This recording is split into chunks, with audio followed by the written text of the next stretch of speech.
Tough temperatures outside, traveling throughout the tri-state today. Not as tough as it could have been. 9 News reporter Tom McKee live for us now this noon. He's in Camp Washington. He's got the reaction why. Tom.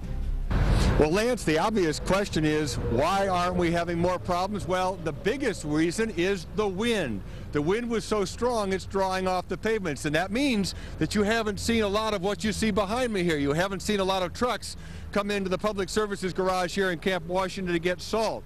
The roads were so wet yesterday afternoon, the biggest fear was that the moisture would freeze and then refreeze and then refreeze again and require lots of extra salt, but that hasn't happened.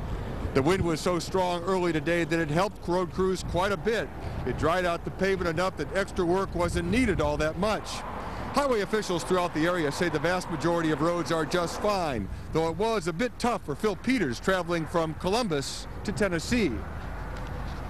Actually, it's got lighting coming up towards, right, this is about the lightest we done seen. Yeah, it's about the lightest we done saw. So other than that, man, we just trying to get through. Now, many school districts like Kenton County had their buses ready to roll on time this morning, but they went on a 1-hour delay to make sure things would be safe for students, parents, teachers, and staff members.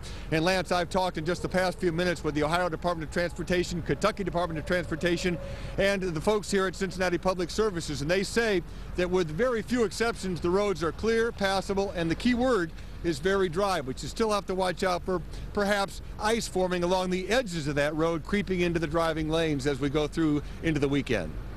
I think those crews did an exceptional job, certainly given those road conditions all throughout the tri-state. Tom McKee live this noon in Camp Washington for